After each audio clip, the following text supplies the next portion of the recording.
Hi everyone, I'm Esther from Essy Cooks, and in this video I'm going to show you how to make the easiest, most delicious vegan ground beef. We are going to make this homemade ourselves so we don't have a bunch of preservatives and extra ingredients in it, and it's actually so fast and easy to make. So we're going to start with the marinade. I'm going to put 1 cup of vegetable broth, I'm going to put 1 tablespoon of soy sauce, and I'm going to add 1 tablespoon of dark soy sauce. You can use tamari instead of the soy sauce if you want to make it gluten-free. Then we're going to add 2 tablespoons of tomato paste. That's going to add flavor. It's going to add color. We're going to add a teaspoon of smoked paprika for that nice smoky flavor. We're going to add half a teaspoon of onion powder and half a teaspoon of garlic powder.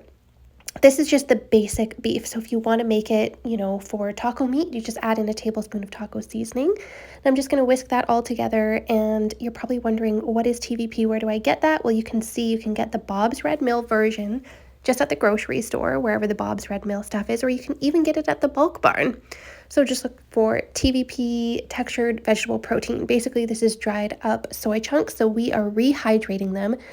And it's already in that texture that we want for beef, which is what I love about it. And it's super healthy. It's super high in protein. It's just one ingredient. And then, of course, we're adding in our other ingredients to make it taste so delicious because, as we know, tofu doesn't really have much taste. So you can see how all the liquid absorbed. I allowed that to sit just for 5 minutes. Now I've got a skillet on medium heat. I'm going to add about a tablespoon of extra virgin olive oil. I'm going to add in my vegan beef crumble mixture in here. I'm going to add that right into the pan. Now this serves 4 people, but you can easily make a double batch if you like. So I'm going to add that into the pan on medium heat.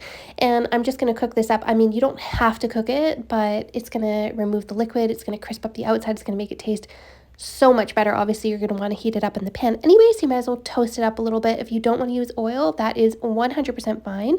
Just put a little bit of vegetable broth in the bottom of the pan and cook it down until that liquid absorbs. So I'm going to cook this here for about 5 minutes. You can cook it up to 10 minutes if you want.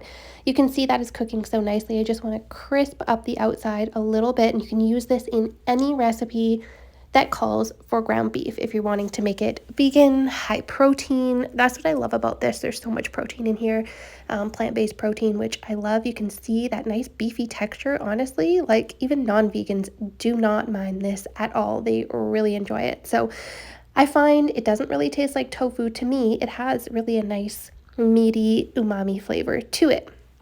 Now I'm just going to keep cooking that down, but you can just serve it like this. You can serve it up right away. I actually ended up putting a bunch of vegetables in it because I just wanted to add some veggies. So I added some spinach and some peppers and all that. Like, you can do anything that you would do with ground beef. You can add whatever you like to it. Another thing I like to do if I'm putting this, let's say, on top of some vegan nachos or even on vegan tacos, I like to mix the refried beans right in with the beef because then it kind of all sticks together. It's not crumbling and falling everywhere. But like I said, you do whatever you want with this. This is just the basic recipe that you can use anywhere that you would be looking for a vegan beef alternative. And it's so easy to make, and you can actually store the crumbles in the fridge. They last a really long time in the fridge, and I just absolutely love this. So thank you so much for watching this video. If you liked this video and you want to see more like this, make sure you hit like and subscribe button below.